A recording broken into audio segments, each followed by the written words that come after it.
অবসরের বিষণ্ণতা কাটিয়ে ৩৫ বছরের কর্মজীবন শেষে রাজকীয় বিদায় সংবর্ধনা পেলেন এক পুলিশ কনস্টেবল। ১৯৯১ সালের জুন মাসে ১ তারিখে পুলিশ বাহিনীতে যোগদান করেছিলাম।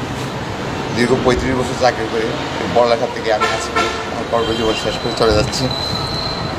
আমি শেষ সময় এসে এই পুলিশ বাহিনীর দিকে বিশেষ করে পড়ালেখা থানার অফিসার ইনচার্জ, পুলিশ পরিদর্শক, তদন্ত স্যার সহ সব স্যাররা এবং আমার সহকর্মীরা আমাকে যেভাবে বিদায় দিচ্ছে তা আমার জীবনের চরম পাওয়া। রাজকীয় বিদায় সংবর্ধনা পেয়ে আবেগ আপ্লুত হয়ে পড়েন পুলিশ কনস্টেবল অনল কুমার নাগ। প্রতিটি পুলিশ সদস্য যেন চাকরি জীবন শেষে এমন বিদায় পান সেই আশা ব্যক্ত করেন তিনি। আমি চেষ্টা করছি সততা নিয়ে দেশের সেবা করার জন্য, জানি না কতটুকু পারছি। আমার জন্য সবাই যেন, আমার সহকর্মীরা আমার জন্য দোয়া এবং আশীর্বাদ করবে। মৌলভীবাজারের বড়লেখা থানায় এ ঘটনা ঘটে। পুলিশ সুপারের নির্দেশে বড়লেখা থানার ভারপ্রাপ্ত কর্মকর্তা অনল কুমার নাগের বিদায় সংবর্ধনার আয়োজন করেন।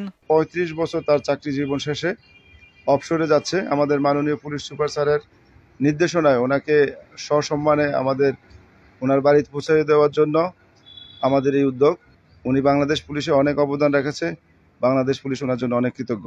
অনল কুমার নাগের বিদায় বেলায় বড়লেখা থানায় এক আবেগঘন পরিবেশের সৃষ্টি হয়। সবার প্রিয় অনলদার বিদায়ে অনেকে অশ্রুসিক্ত হন। বিদায় সংবর্ধনা শেষে ফুলসজ্জিত গাড়িতে কর্মস্থল থেকে বিয়ানীবাজার উপজেলার নিজ বাড়িতে পৌঁছে দেয়া হয় অনল কুমারকে।